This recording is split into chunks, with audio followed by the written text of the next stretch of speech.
5초 만에 정리를 할 수 있다고 생각을 합니다. 네, 안녕하세요. 타이완 이야기하는 바른외국 생활입니다. 여러분, 저는 앞으로 어떻게 살아가야 할까요? 여기 8년간 있으면서 대만 사회의 최대 난제라고 느껴지는 부분이 하나가 있습니다. 대만 사람들은 어떻게 삶을 살아가고 있을까? 어떤 사고방식과 어떤 구조로 삶을 살아가고 있을까 하는 건데요. 전 예전에는 대만 사람들의 삶의 방식이 좀 잘못됐다는 생각을 좀 많이 가지고 있었는데요. 오늘은 그거를 한번 이해해보는 시간을 가지면 어떨까라는 생각으로 이 영상을 만들게 되었습니다. 오늘 영상 보시고 대만 사람들의 생활 방식은 어떤지에 대해서 댓글로 꼭 많이 이야기 좀 부탁드립니다. 그래서 저도 어떻게 살아가야 하는지 좀 도움을 받는 댓글들이 많았으면 좋겠고요. 바로 시작을 한번 해볼게요. 최근 예전에는 많이 보지 못했던 뉴스들이 반복해서 나오고 있습니다.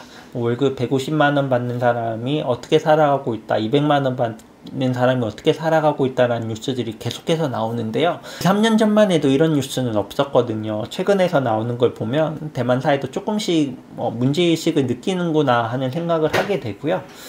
화물차 운전기사로 일하시는 분인데요. 식비로 대략 80만원에서 90만원 정도를 사용을 하고 집값으로 60만원, 50만원 정도를 사용을 하고 있다라고 합니다. 물가도 많이 오르는데 임금은 안 올라서 걱정이다라고 이야기를 하고 있고요. 월급 얘기는 안 하지만 대략 150만원 정도 받을 테니까 식이랑 주에 거의 130만원 쓰니까 저축은 못한다고 이야기를 하고 있습니다. 그러면서 내년에 대만 최저 월급은 27,000 대만 달러로 조정이 될 거라는 뉴스를 이야기를 하고 있습니다. 지금 보신 부분이 거의 직업이랑은 다르지만 정말 일반적인 사람의 생활상이라고 보실 수가 있는데요. 이런 상황에 전체 인구의 50%가 해외여행을 나가고 명품 브랜드의 매출의 50% 정도는 부자들이 아니라 일반 직장인들이 담당을 하고 있다라고 해요. 그러면 지금부터 본격적으로 대만 사람들의 생활 방식에 대해서 한번 살펴보도록 하겠습니다. 첫 번째로는 대만 사람들은 소비력이 강합니다. 예전에 나 돈도 없으면서 왜 자꾸 돈을 쓰냐라고 생각을 했는데 이게 사회 전체로 보면 내가 돈을 써야 다른 사람들 돈을 쓰고 돈이 계속해서 돌아가잖아요. 대만은 개인들의 소비력이 조금 강한 나라라서 적은 돈이라도 서로 쓰기 때문에 계속해서 경제가 돌아갈 수 있는 것 같습니다. 이게 내가 들어오는 돈이 적다고 해서 주머니에 넣어놓고 계속해서 저축을 하게 되면 경기 침체가 오잖아요. 근데 대만은 경기 침체가 올 새 없이 다들 소비를 하는 문화이기 때문에 소비가 대만 경제를 이끌어 간다라고 생각이 되고요. 다만 그렇게 돌아가는 돈의 규모가 적다 보니까 결과적으로는 또 낮은 임금이 나한테 들어오는 사회가 만들어진 게 아닌가라는 생각을 해봤습니다. 그래서 여기에서는 사실 욜로라는 단어가 크게 유행을 하지 않았습니다. 한국은 예전에는 저축이 미덕이었기 때문에 아끼고 오래 진행되다 보니까 욜로라는 게 터지면서 나도 쓰고 살아야지 하는 게 유행이 됐던 것 같은데 대만은 크게 특히 젊은 세대 같은 경우에는 크게 소비를 줄였던 적이 없어요. 그래서 계속해서 소비를 하다 보니까 굳이 욜로라는 단어가 없음에도 그렇게 살아가고 있는 모습이 보여서 사실 욜로가 크게 유행하지 않은 거를 봐도 대만은 소비력이 강한 사회다. 소비가 대만 경제를 이끌어가는 운동력이다라는 생각이 어느 정도는 일리가 있다고 생각을 합니다. 그리고 두 번째로는요. 부모님 세대의 도움을 받는 경우가 많이 있습니다. 저희 세대 한 세대 이전에 대만 사회 부모님 세대들은 경기가 엄청 좋았다라고 합니다. 그래서 그때는 크게 한눈 팔지 않고 조금만 일 열심히 하고 하면 집도 마련할 수 있고 돈도 저축을 할 수 있었다라고 해요. 대표적으로 그때 20년 전에 받았던 임금이나 지금 받았던 임금이나 거의 큰 차이가 없다라고 합니다. 그래서 20년 전에 지금의 임금을 받고 일을 했으면 부동산도 구할 수 있고 할 수가 있었겠죠. 그런 부모님 세대 밑에서 태어난 세대들은 부모님의 도움을 받을 수가 있습니다. 이거는 뜬구름 잡는 이야기가 아니라요. 제 와이프의 친척도 보면 그 친척이 아들 하나 딸 셋인데요.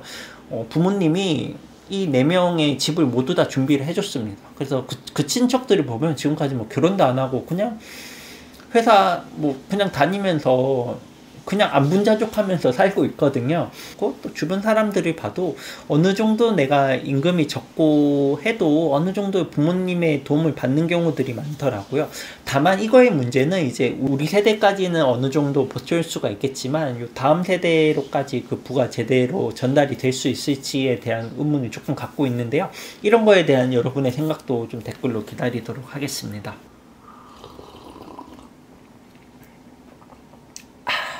다음으로 대만 경제는 부동산이 버티고 있습니다.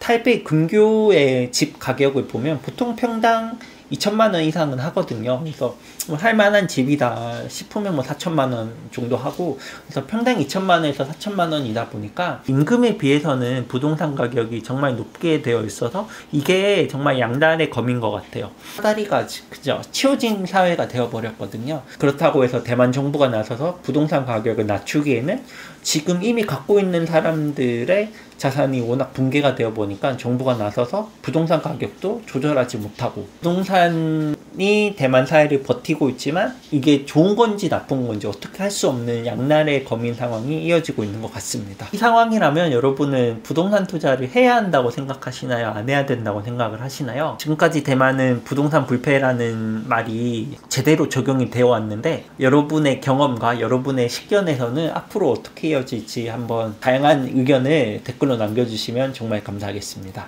전문직이나 뭐 특정한 직업이 아닌 이상 보통은 월급을 150만 원에서 20만 원 정도 받고 있어요. 대만 사람들은. 예전에 한국에서 유행하던 엔잡이 지금에서야 대만에서 유행하기 시작했습니다. 뭐 샤피라고 해서 한국에 스마트 스토어 같은 게 있거든요. 다만 샤피는 대만 플랫폼이 아니다라는 게 좀 아쉽지만 샤피에서 셀러로 활동하고 있는 사람들이 폭발적으로 늘어나고 있기도 하고, 우버이츠나 우버택시를 하는 사람들도 정말 폭발적으로 많이 늘어났습니다. 다만 이 모든 플랫폼이 대만 플랫폼이 아니다 보니까 어느 정도 대만 경제에 도움이 될지 모르겠지만, 이런 플랫폼에서 플랫폼 하위 개인 사업자로 일하는 사람들이 많이 늘어나고 있고요. 주식 투자를 하는 경우도 많이 늘어나고 있습니다. 그래서 대만 젊은이들도 조금씩은 현실에 대한 감각을 키워가면서 부족한 월급을 이렇게 엔잡을 통해서 늘려가고 있는 것 같습니다. 다른 대만 종합 세트가 준비가 되었습니다.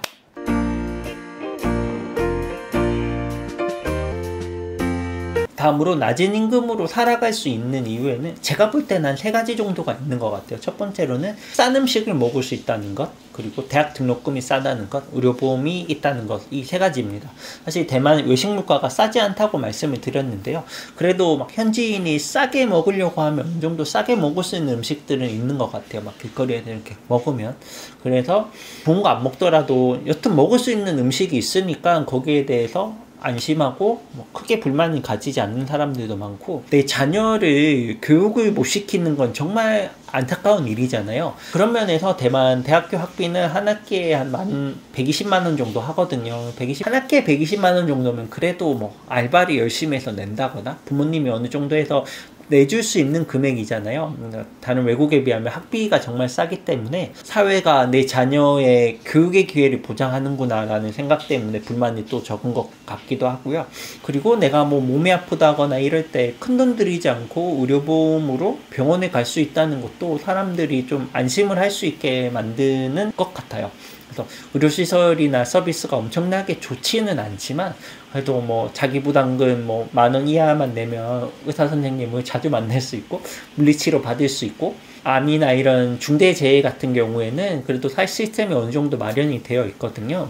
그래서 먹는 것, 아픈 것, 교육 이런 정말 매우 중요한 부분은 나라에서 어느 정도 책임을 져주고 있기 때문에 사람들이 불만을 조금 덜 가지면서 생활을 할 수 있는 게 아닌가 생각을 해봤습니다. 그리고 현지 사람들은 해외 상황에 대해서 정말 부족합니다. 여러분은 혹시 뭐 베트남이나 일본, 중국, 뭐 미국 사람들의 생활 상황에 대해서 어렴풋이 알고 계신가요? 제가 느끼기로는 한국 사람들이 해외 상황에 대해서 아는 게 대만 사람들이 해외 상황에 아는 것보다 엄청 많다라고 생각을 합니다. 친구들한테 야, 대만 임금 좀 너무 낮은데 좀 바꿔야 되는 거 아니냐라고 하면 한다는 이야기가 항상 그거예요. 외국은 임금이 높아도 물가가 더 비싸잖아, 집값이 더 비싸잖아 라고 하거든요. 현실은 사실 그렇지가 않단 말이죠. 대만은 임금이 낮고 물가도 집값도 높은데 대만 친구들은 그런 거를 잘 몰라요.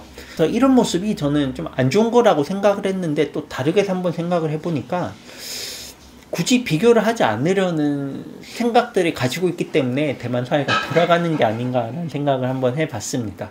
여기에서 저도 항상 고민을 하는 부분인데요. 여러분은 어떻게 생각하세요? 제가 이런 친구들처럼 좀 비교를 덜 하면서 사는 게 맞는 건지, 아니면 비교를 하더라도 조금 더 열심히 해서 더 나은 삶을 위해서 스트레스를 받는 게 나은 건지, 저희 구독자 여러분들도 연령대가 다들 다양하시니까 여러분의 생각을 댓글로 꼭 남겨주시면 제가 앞으로 어떻게 살아가는지에 대해 큰 도움이 될 것 같습니다. 마지막으로 이 영상 하나만 보고 가실게요. 이 친구의 대답이 대만 사회를 5초 만에 정리를 할 수 있다고 생각을 합니다.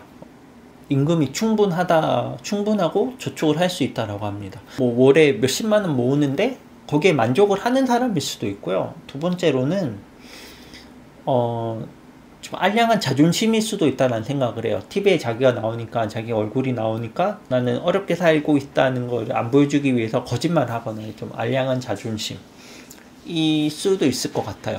여러분은 이 친구가 어떤 생각으로 이런 대답을 했는지 한번 같이 이야기를 나눠보면 좋을 것 같습니다. 네, 오늘은 대만 사람들은 어떻게 살아가는지에 대한 이야기를, 개인적인 생각을 한번 이야기해봤고요. 다음 영상에서도 더 재밌고 알찬 내용으로 찾아뵙도록 하겠습니다. 감사합니다.